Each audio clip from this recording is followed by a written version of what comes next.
The massive space station called Convergence floated in the darkness above Kepler Prime. Inside its metal walls, beings from across the galaxy gathered in the Great Council Chamber. The room buzzed with nervous energy as representatives from 12 different species took their seats. Ambassador Zethkar stepped forward to the center platform. His crystal body caught the light and threw rainbow patterns across the walls. The tall alien's voice rang out clear and strong across the chamber. "Fellow council members, we face a mystery that has puzzled us for 300 years, Zethkar began.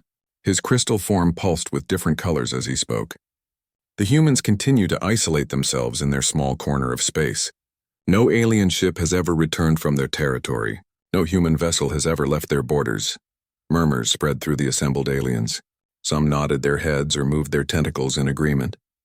Others shifted uncomfortably in their seats. Admiral Kulex of the Vorthan Empire stood up. Her blue skin gleamed under the chamber lights. "Just last week we lost another probe. The Silent Watcher was our most advanced scout ship. It approached the human boundary to gather information. Then it simply vanished." She activated a holographic display that showed the galaxy map. A red zone marked human territory. 47 star systems on the outer edge of known space. Tiny dots showed where ships had disappeared over the centuries. There were hundreds of them. "This makes 1,247 missing vessels," Kulex continued. "Every species has lost ships near human space.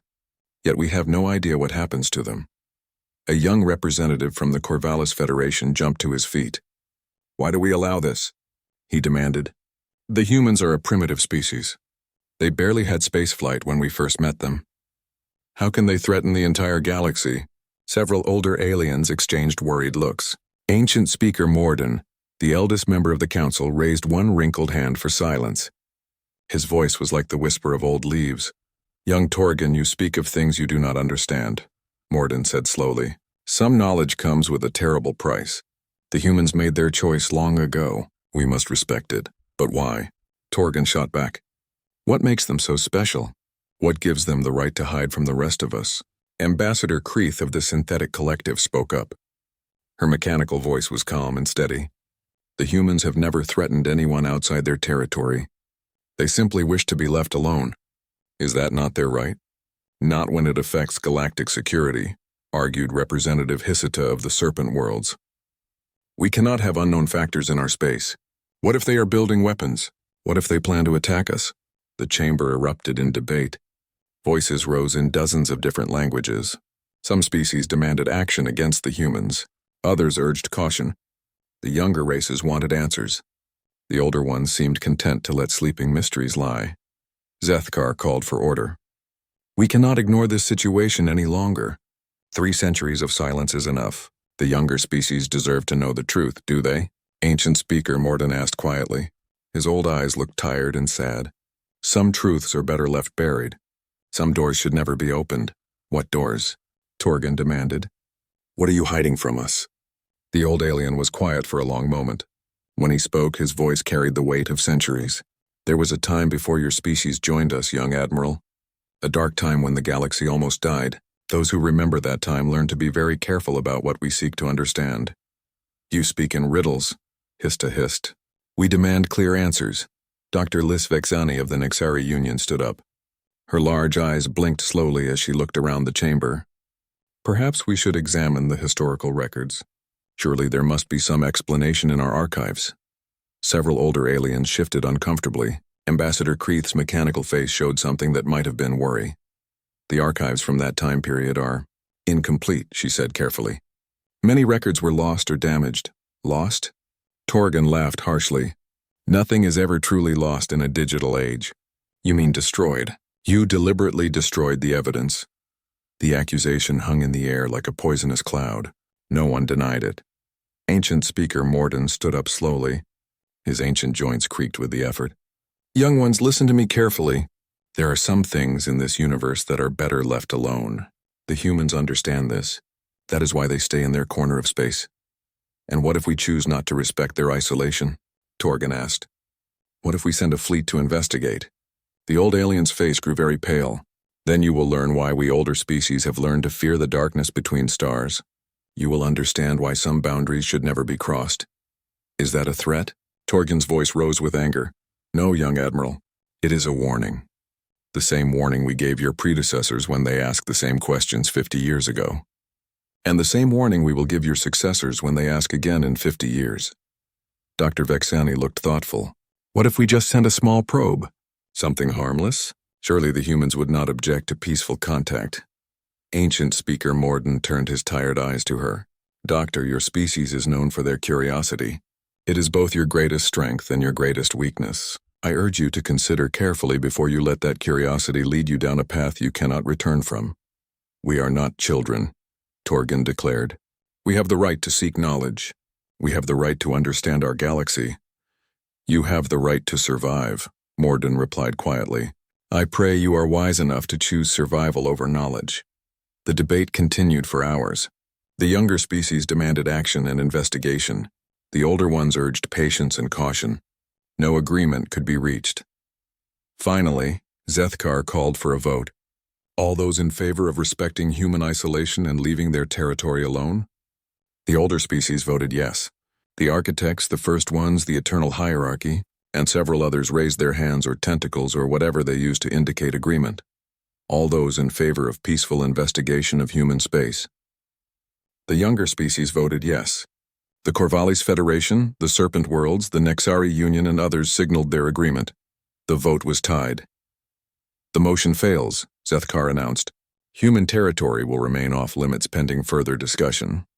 But as the council members filed out of the chamber, many of them were already making private plans.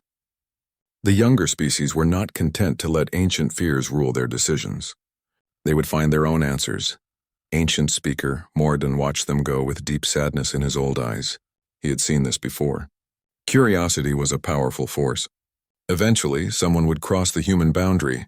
Someone would demand answers, and then the galaxy would remember why some doors should stay closed forever. The old alien turned to leave the chamber. As he walked slowly toward the exit, he whispered a prayer to whatever gods might still be listening. He prayed that when the truth finally came out, there would still be a galaxy left to save. Behind him, the empty chamber echoed with the ghosts of warnings unheeded and wisdom ignored. The great wheel of history was turning once again, and Ancient Speaker Morden feared they were all about to learn why the past had been so carefully forgotten. Dr. Liz Vexani walked through the endless corridors beneath the council archives. Her footsteps echoed in the deep silence of the underground vaults.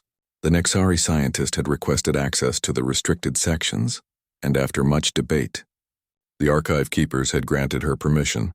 She carried a special access card that would open doors sealed for centuries. Her large eyes, perfectly adapted for her homeworld's dim light, saw clearly in the shadowy passages.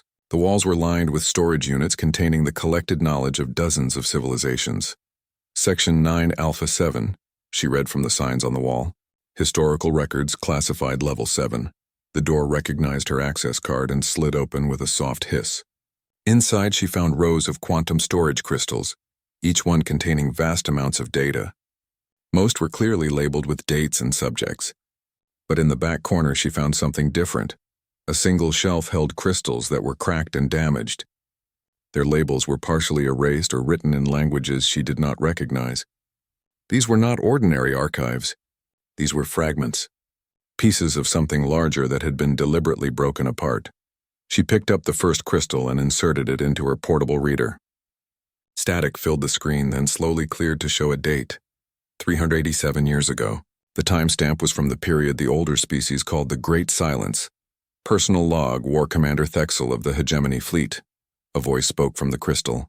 The image was distorted and broken, but she could make out the outline of a tall alien in military uniform. Day 15 of the crisis. The Devourer scout fleets have reached the outer systems. Our combined fleets cannot stop them. Dr. Vexani felt her blood run cold. Devourers? She had never heard this name before. She searched through the crystal fragments until she found another one that would play. This time the image showed a council session from long ago. The chamber was the same one she had been in just yesterday, but the faces were different. Ancient beings she did not recognize sat in seats now occupied by their descendants. The Devourers consume everything, an old architect was saying. Her voice shook with fear. They have destroyed 3 entire galaxies.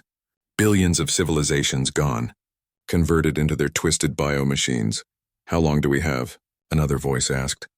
Our best calculations give us 6 months, came the reply. Even if every species unites, even if we use every weapon we have, we can only delay them. We cannot win. The crystal flickered and went dead. Dr. Vexani inserted another fragment. This one showed star charts covered in red marks. Entire sectors marked as lost or consumed. The infection was spreading across the galaxy like a disease. She found another fragment that made her gasp. It showed images of the devourers themselves. They were not alive in any sense she understood. They looked like machines made of twisted metal and flesh. They moved with horrible purpose, converting everything they touched into more of themselves. They reproduce by consuming, a scientist was explaining in the recording. Every ship they destroy becomes part of their fleet. Every world they touch becomes a factory for more devourers. They are not invaders. They are a force of nature, like entropy itself. Dr. Vexani's hand shook as she searched for more crystals. She found one labeled with a single word, solution. The image that appeared made her heart race. It showed a council session where a small group of humans sat at a table. They looked so ordinary compared to the exotic aliens around them. Their leader was a middle-aged woman with graying hair. We can stop them, the human woman said simply. But there will be a price. What price? Demanded a council member. Complete isolation. Our territory becomes off-limits to all other species. No contact. No interference.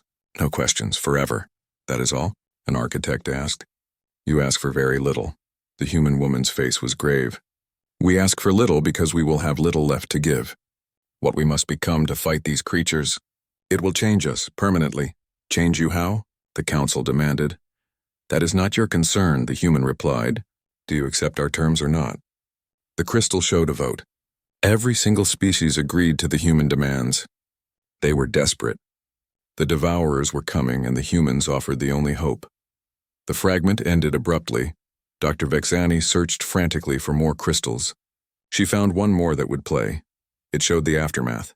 The same council chamber, but now it was filled with celebration. Aliens were cheering and singing in dozens of languages. The threat was over. The devourers were gone, but there were no humans in the chamber. Where are the humans? Someone asked. They have returned to their territory, came the reply. As agreed, they will have no further contact with the galaxy. But surely we should thank them. Honor them? An old council member shook his head sadly. They asked for no thanks. They asked only to be left alone. We must respect their wishes. What did they do to stop the devourers? Silence fell over the chamber. Finally, the same old alien spoke again. Some knowledge is too dangerous to share. The humans showed us recordings of their victory. The council voted unanimously to destroy all copies and erase all memories of what we saw. Why? Because some things should not exist in any mind, organic or artificial. What the humans did to save us, it must never be repeated. It must never be remembered. It must never be known. The crystal went dark. Dr. Vexani sat in the silence of the archive, her mind reeling. She searched through the remaining fragments, but they were too damaged to play. Whatever the humans had done to stop the devourers, the knowledge had been deliberately destroyed. She found one final playable fragment. It was a personal log from a Hegemony War commander, recorded shortly after the crisis ended. I asked the humans to show me what they did, the war commander said. His voice was hollow and broken. They warned me not to watch. They said some knowledge carried too high a price. But I insisted. I had to know. The alien's image flickered with static. When it cleared, his face was pale and haunted. I have ordered all recordings destroyed. I have requested selective memory erasure for myself and my staff. What I saw, no being should ever see. No mind should ever hold such knowledge. The humans saved us all, but they paid a price beyond imagining. They are heroes. But they are no longer what they once were. The war commander's voice dropped to a whisper. I understand now why they demanded isolation. Not to protect themselves from us, to protect us from what they have become. The crystal cracked and went silent forever. Dr. Vexani gathered up the fragments and sealed them back in their storage unit. Her hands were shaking as she made her way back through the corridors. The knowledge she had gained felt like a weight pressing down on her mind. The humans were not hiding from the galaxy. They were protecting it. They had sacrificed something fundamental about themselves to save everyone else, and now they stood guard in their isolated territory. keeping some terrible secret that the galaxy's leaders had chosen to forget. As she emerged from the deep archives into the light of day, Dr. Vexani faced a choice. She could bury this knowledge as others had done before her. She could pretend she had never learned the truth. Or she could dig deeper. She could try to understand what the humans had really done to stop the Devourers. She could seek out the full truth that the galaxy's leaders feared to remember. But as she walked back to her research station, she kept hearing the war commander's final words echoing in her mind. Some knowledge carries too high a price. The question was she willing to pay it? Admiral Torgan stood on the bridge of his flagship, the mighty dreadnought Corvallis Prime. Through the massive view screen, he could see his entire fleet stretched out in formation. 3 dreadnoughts, 12 cruisers, and a full diplomatic vessel. It was the largest expedition the Corvallis Federation had ever assembled. "Admiral, we are approaching the human boundary," reported his navigation officer. "Distance to the threshold, 1 hour at current speed." Torgan nodded. The threshold was the name given to the entry point into human space. It was marked only by an ancient automated beacon that had been broadcasting the same message for 3 centuries. He had heard that message many times, but he had never taken it seriously. "Display the beacon's message on screen," he ordered. Words appeared in the common galactic language. "Turn back. This is your only warning." Several of his bridge crew shifted uncomfortably. The message was simple, but something about it felt ominous. Torgan laughed to break the tension. "1 warning," he said loudly. "How generous of them. Too bad we're not planning to heed it." His science officer, Commander Yesta, looked up from her instruments. "Admiral, I'm detecting no defensive installations. No weapons platforms. No patrol ships. The border appears to be completely undefended." "Of course it is," Torgan replied. "The humans are probably still using primitive technology.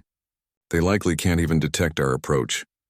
But even as he spoke, doubt crept into his mind. If the humans were so primitive, how had they kept the entire galaxy at bay for 3 centuries? How had they made over 1,000 ships disappear without a trace? "Fleet status report," he ordered. "All ships ready and operational," came the reply from his communications officer. "Diplomatic team standing by. Science teams prepared for first contact protocols." Torgan had planned this mission carefully. He would approach with overwhelming force to show strength, but his intentions were peaceful. He carried gifts and offers of trade. Surely even the most xenophobic species would respond to reasonable diplomacy. "Cross the boundary," he ordered. The fleet passed the beacon without incident. The automated message continued to broadcast its warning, but nothing else happened. No weapons fired. No ships appeared to intercept them. They sailed through empty space as if the human territory was completely uninhabited. "Sensor sweep, full spectrum," Torgan commanded. "Find me the nearest human settlement." His science teams worked frantically at their instruments. After an hour, they had results. "Admiral, we're detecting artificial structures in the system designated SOL-7. Commander Yesta reported. "It appears to be a small outpost. No major defenses detected. Set course for Sol-7, Torgan ordered. Signal the diplomatic vessel to prepare for contact." As they traveled deeper into human space, Torgan began to feel more confident. The territory seemed almost empty. They had detected a few outposts and mining stations, but nothing that suggested a major civilization. Perhaps the humans really were as primitive as he had thought. "Admiral," his communications officer called out, "we're receiving a transmission from the humans." "Yes, sir. A single small vessel is approaching our position." Torgan looked at the tactical display. A tiny ship was moving toward his massive fleet. It was perhaps 50 meters long, barely larger than a courier vessel. He almost laughed at the sight. "One ship?" he asked. "They're sending one tiny ship to meet our entire fleet." "It appears so, sir. They're requesting communication. Put them on screen." The view screen flickered and showed the interior of the human ship. A woman sat in what appeared to be a simple command chair. She looked to be middle-aged with graying hair and tired eyes. Her uniform was plain and practical. Nothing about her suggested she commanded great power. "I am Captain Sarah Chen of the vessel Quiet Mercy," she said in perfect galactic standard. Her voice was calm and polite. "You have entered human space without permission. You have one opportunity to leave peacefully." Torgan stepped forward, using his full height to project authority. "I am Admiral Torgan of the Corvallis Federation. We come in peace, seeking diplomatic contact with the human government. We wish to end the isolation that has lasted too long. Captain Chen listened patiently. When he finished speaking, she repeated her statement exactly. You have entered human space without permission. You have one opportunity to leave peacefully. Did you not hear me? Torgan asked, his voice rising with irritation. We are here on a peaceful diplomatic mission. Surely your government would want to establish relations with the galactic community. Captain Chen's expression did not change. You have entered human space without permission. You have one opportunity to leave peacefully. Torgan realized she was not going to deviate from her script. Very well. If your government wishes to be formal, we will follow proper protocols. Please escort us to your nearest diplomatic facility so we can present our credentials. Captain Chen studied him for a long moment. Her tired eyes seemed to hold great sadness. Admiral, I will ask you one more time. Please turn your fleet around and leave human space. For your own sake, are you threatening us? Torgan demanded. One small ship against my entire fleet? I am trying to save you, Captain Chen replied quietly. But if you will not listen... The transmission cut off. The human ship simply vanished from their sensors as if it had never existed. Where did it go? Torgan shouted. Unknown, sir, Commander Yesta replied, frantically checking her instruments. It just disappeared. No warp signature, no cloaking distortion. It's simply gone. Torgan felt a chill run down his spine, but he pushed the feeling aside. Primitive cloaking technology, he said firmly. Continue to Sol 7, we have a mission to complete. The fleet moved forward through the empty space. Hours passed without incident. Torgan began to relax again. Perhaps Captain Chen had simply returned to report to her superiors. Perhaps they would find a proper welcome waiting at Sol 7. They never reached their destination. The first sign that something was wrong came from the navigation officer. Admiral, we should have reached Sol 7 an hour ago. But according to our instruments, we're still exactly the same distance away. Check your calculations, Torgan ordered. I have, sir. Multiple times. We're moving at full speed, but we're not getting any closer to our target. Commander Yesta looked up from her science station, her face pale. Admiral, I'm reading some very strange energy signatures. Space-time itself seems to be fluctuating around us. Fluctuating how? I don't understand the readings, sir. It's as if reality is becoming unstable. The laws of physics are acting strangely. Torgan was about to respond when his communications officer interrupted. Admiral, we're receiving a message from Captain Chen again. The human woman appeared on screen once more. She looked exactly the same as before, but somehow Torgan felt that something fundamental had changed. Admiral Torgan, she said in the same calm voice. You were warned. You chose not to listen. Now you will understand why the galaxy fears to enter human space. What are you doing to us? Torgan demanded. Captain Chen's image flickered slightly. For just a moment, Torgan thought he saw something else behind her human appearance, something that made his mind recoil in terror. We are doing what we have always done, Captain Chen replied. We are protecting the galaxy from knowledge that should not exist, including protecting you from yourselves. Release us immediately or face the consequences, Torgan threatened. Captain Chen smiled sadly. Admiral, there are no consequences you could impose that we have not already accepted. We gave up everything to keep the galaxy safe. Your threats are meaningless. The transmission cut off again. This time Captain Chen did not disappear. Her ship remained visible on their sensors, but it was no longer moving. It simply hung in space, waiting. Admiral, Commander Yesta called out urgently. The space-time distortions are increasing. I'm reading massive gravitational anomalies. It's as if we're caught in some kind of artificial field. Torgan realized with growing horror that his fleet was trapped. They could fire their engines at full power, but they were not moving forward. They were not moving backward. They were suspended in a bubble of twisted space-time. All ships, prepare for combat, he ordered desperately. Admiral, his weapons officer reported, our targeting systems cannot lock onto the human ship. Every time we try to aim our weapons, the target simply isn't where our sensors say it should be. As if responding to his attempted attack, Captain Chen's voice came over the communication system one final time. Sleep well, Admiral Torgan. When you wake up, you will remember a successful diplomatic mission. You will have pleasant memories of cultural exchange and peaceful negotiation. Your crew will be happy and satisfied with their achievement. You cannot rewrite our memories, Torgan shouted. We can do many things that should not be possible, Captain Chen replied. We learned them from enemies that no longer exist. We use them to protect friends who must never know the truth. The last thing Admiral Torgan saw before unconsciousness took him was Captain Chen's ship beginning to change. Its shape flowed like liquid metal, expanding and morphing into something that hurt to look at. Something that existed in more dimensions than his mind could process. Then darkness claimed him, and with it came dreams of successful diplomacy and peaceful contact with a grateful human government. 3 months had passed since Admiral Torgan's fleet disappeared into human space. The Galactic Council was deeply worried. The Corvallis Federation demanded answers. Several species threatened military action if their ships were not returned safely. Finally, the Council authorized a search and rescue mission. They chose their most advanced stealth ship, the Remembrance, and crewed it entirely with volunteers. Every member of the rescue team came from species that remembered the old warnings about human space. Captain Veltar of the Hegemony commanded the mission. His crystal body pulsed with nervous energy as they approached the human boundary. His crew was small but experienced. They all knew they might not return. "Remember," Captain Veltar addressed his team, "we are here only to find Admiral Torgan's fleet and bring them home. We are not here to make contact with humans. We are not here to explore their territory. We find our people and we leave." The ship crossed the boundary beacon without incident.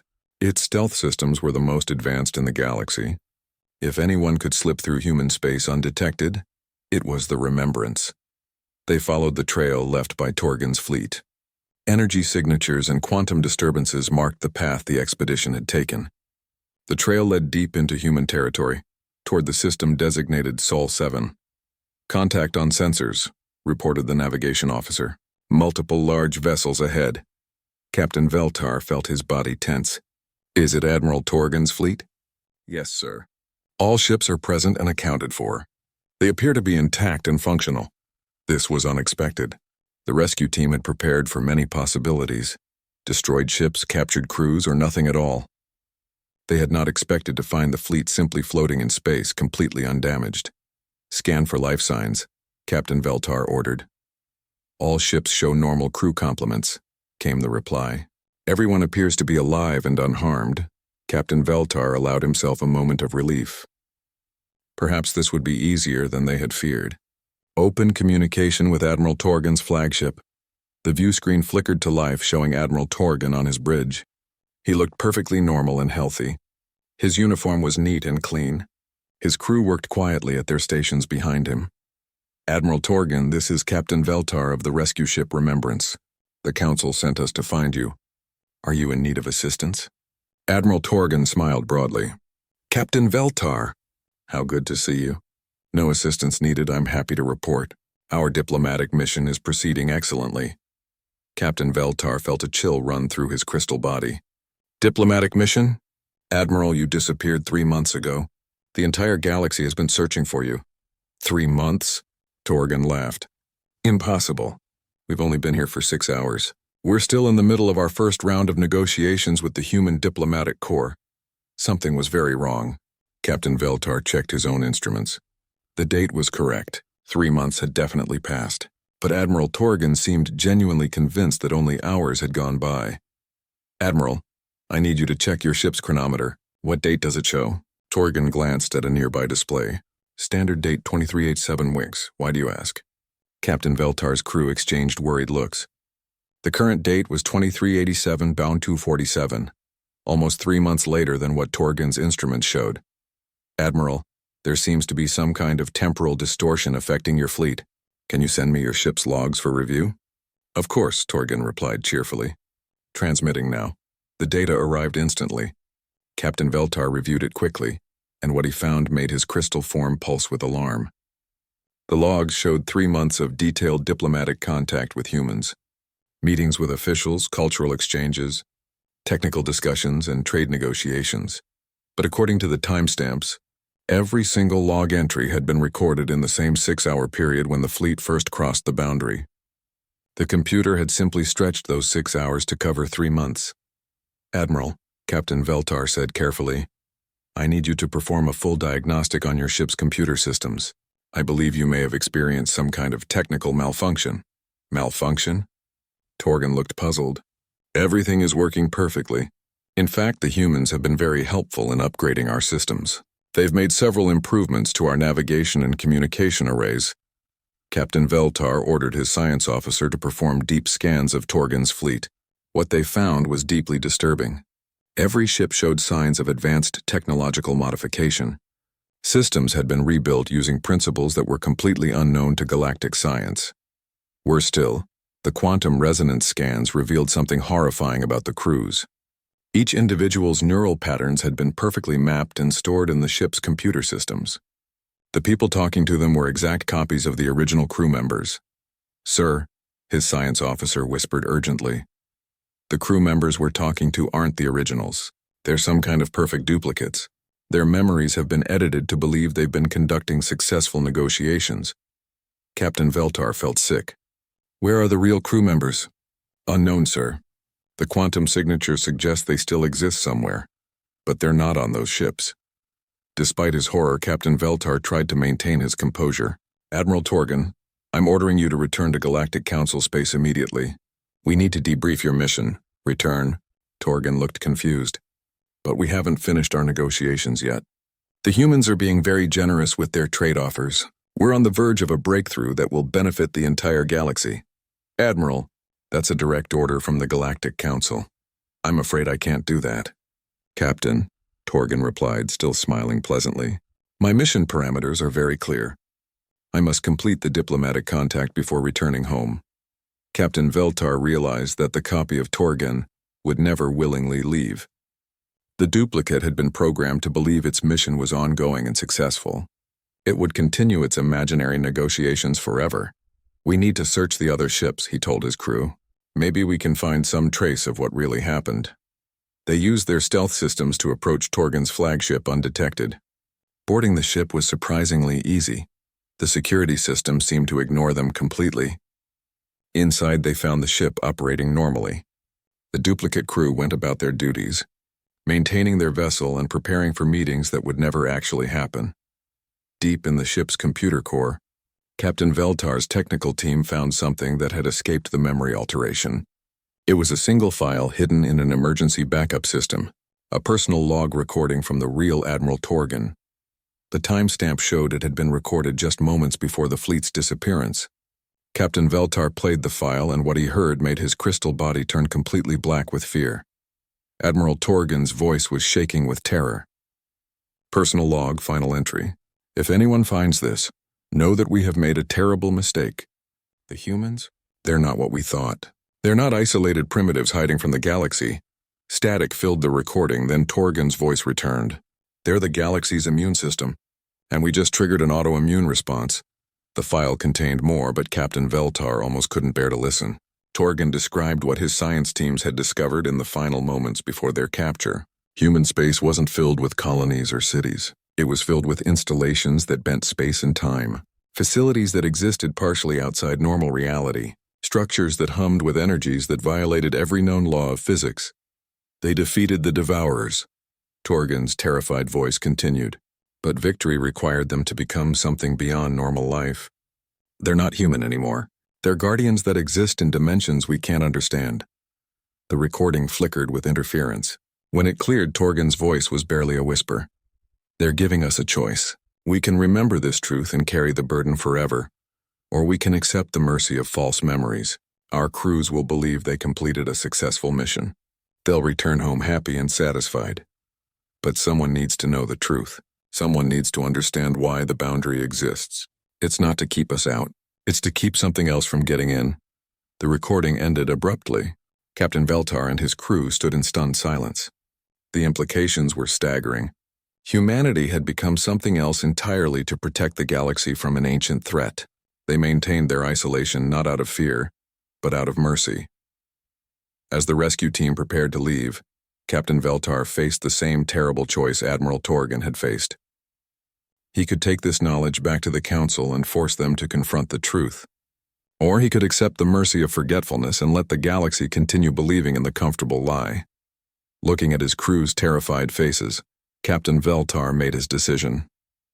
Some truths were too heavy for most minds to bear. But someone had to remember. Someone had to carry the burden of knowledge. He would remember so that others could sleep peacefully in their ignorance. It was the least he could do for the beings who had sacrificed their humanity to keep the galaxy safe. Captain Veltar's rescue ship drifted silently in the darkness of human space. His crew huddled around the computer terminal, listening to the rest of Admiral Torgan's hidden recording. What they heard would haunt them for the rest of their lives. "They showed us the truth," Torgan's terrified voice continued from the recording. "Our science teams detected massive installations throughout human space. Not cities or colonies, but something else entirely. Structures that bend space and time. Facilities that exist partially outside our reality." The recording crackled with static, then resumed. "The humans aren't hiding from us. They're protecting us. Earth and its colonies have become a quarantine zone. A barrier between our reality and something that waits in the darkness beyond." Captain Veltar felt his crystal body pulse with fear. "What waits beyond?" he whispered. As if answering his question, the recording continued. "The Devourers. They weren't destroyed 400 years ago. They were contained, trapped in a pocket dimension between realities. The humans hold the key to that prison and they can never let it open." The view screen suddenly flickered to life without warning. Captain Sarah Chen appeared, the same human woman who had confronted Admiral Torgan's fleet. She looked directly at Captain Veltar with tired ancient eyes. "Captain Veltar," she said calmly, "you have listened to knowledge that was meant to remain hidden. Now you face the same choice Admiral Torgan faced. Are you going to erase our memories too?" Captain Veltar asked.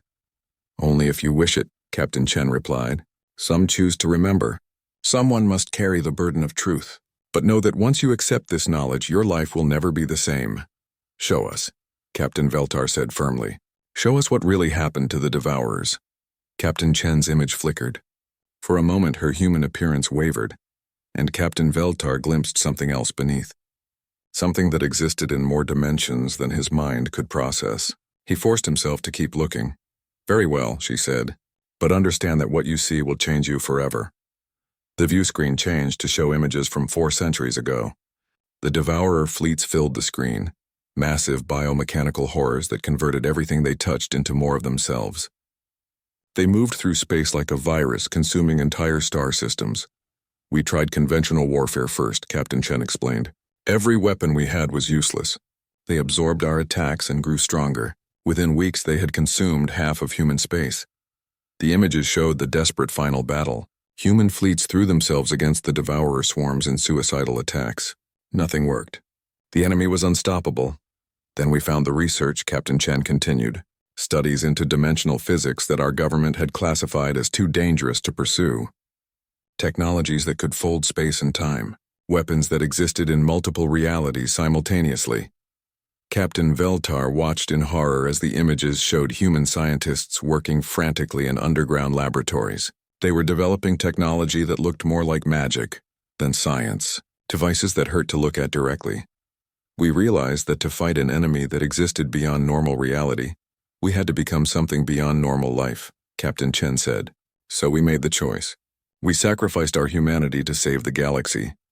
The screen showed the transformation. Human volunteers entered strange machines that changed them at a fundamental level. They emerged as beings that existed partially outside space and time. No longer truly human, but not yet something else entirely. The process was difficult, Captain Chen said quietly. Many did not survive it. Those who did found themselves changed in ways we had not anticipated. We could perceive dimensions that normal minds cannot comprehend. We could manipulate reality in limited ways, and we could see the Devourers for what they truly were. The images showed the final battle. The transformed humans fought the Devourers not with ships and weapons, but by folding reality around them. They created a pocket dimension and trapped the entire Devourer fleet inside it. Then they sealed the prison and became its eternal guardians. The Devourers still exist, Captain Chen explained. They rage against their prison every day. They probe for weaknesses. They send signals into our reality, trying to find minds they can corrupt or technology they can influence. They will never stop trying to escape. Captain Veltar felt sick. How long can you contain them? Forever if necessary, Captain Chen replied. We have become the lock on their prison. As long as we exist, they cannot break free. But the cost of maintaining that lock is everything we once were. The screen showed present-day human space. What Captain Veltar had thought were empty systems were actually filled with installations that existed in multiple dimensions, monitoring stations that watched for signs of devourer influence, reality anchors that prevented dimensional breaches. And at the center of it all, Earth itself had become something unrecognizable. Your planet, Captain Veltar whispered. What happened to Earth? Captain Chen's expression grew infinitely sad. Earth is no longer a world in any sense you would understand. It has become a focal point, where multiple realities intersect, a command center for guardians who exist in several dimensions simultaneously. The humans who live there, we are not truly alive, not truly dead. We simply are. And this is why no one can enter your territory. Every mind that learns the truth becomes a potential weakness in our defenses, Captain Chen explained. The Devourers can influence thoughts across dimensional barriers. They can corrupt knowledge itself. The more beings who know about them, the stronger they become. Captain Veltar understood now. So you erase memories to protect the galaxy. We give people the choice, Captain Chen corrected. Those who visit our space with hostile intent are simply removed from reality. They never existed, so they cannot be corrupted. Those who come peacefully, like Admiral Torgan, are offered mercy. They can return home with pleasant false memories, or they can choose to remember the truth and join us in our eternal watch. What happened to the real Admiral Torgan and his crew? Captain Chen was quiet for a long moment. Admiral Torgan chose to remember. He and several of his officers joined our ranks. They are no longer Corvallis. They are no longer truly alive. But they help us maintain the watch. The rest of his crew chose the mercy of false memories. Captain Veltar looked at his own crew. He could see the fear in their eyes, but also understanding. They finally knew why the galaxy's elder species were so careful about human space. They knew why some doors should never be opened. The choice is yours, Captain, Sarah Chen said. You can return to the Council with this knowledge.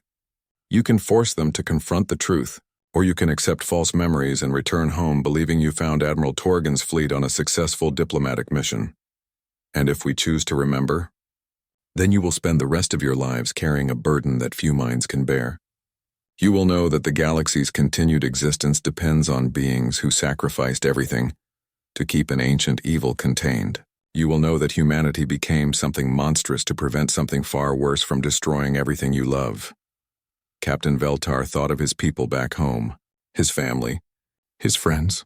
They slept peacefully in their beds, never knowing that their safety depended on guardians who had given up their very humanity to protect them. Some of my crew will choose to forget, he said finally, but some of us must remember. Someone has to know the truth. Someone has to understand why you stand guard in the darkness. Captain Chen nodded slowly. Very well. Those who choose to remember will be changed by the knowledge. You will see the galaxy differently. You will understand threats that others cannot perceive. In time, you may even help us watch for signs of devourer influence in normal space. And those who choose to forget, they will return home with memories of a successful rescue mission. They will report that Admiral Torgan completed his diplomatic contact and is returning home. The galaxy will be satisfied and the secret will remain safe. One by one, Captain Veltar's crew made their choices. Most chose the mercy of false memories. They could not bear the weight of such terrible knowledge. But a few, like Captain Veltar himself, chose to remember. As the rescue ship prepared to leave human space, Captain Veltar took one last look at the view screen. Captain Chen's image had stabilized into her human appearance, but he could still sense the vast alien intelligence beneath. Why? He asked. Why did humanity make such a sacrifice? Captain Chen smiled sadly. Because someone had to. Because the alternative was the end of everything. And because, in the end, it was the right thing to do. The transmission ended. The rescue ship turned away from human space and began its journey home. Half the crew would remember nothing of what they had learned. They would file reports about a successful rescue mission and return to their normal lives, but the others would carry the truth forever. They would join the secret ranks of those who knew why no species entered human territory. They would understand that the empty space on galactic charts was not marked by boundaries but by sacrifice. And in the depths of human space, the Guardians continued their endless watch. Former humans who had become something else entirely, standing between the galaxy and an ancient evil that must never be allowed to escape.